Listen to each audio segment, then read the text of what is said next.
Patung Basang lebih dulu. Ya, bukannya yang kapal.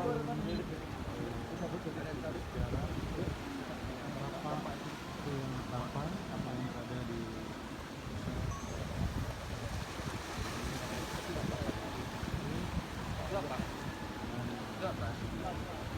ini dia Bapak Tuan Papa yang berada di kota Bapak Tuan dekat selatan. Papa menjadi sosok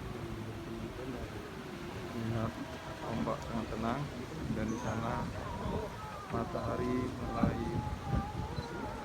masuk di batas cakrawala bersinar keemasan seperti permadani emas di atas permukaan laut.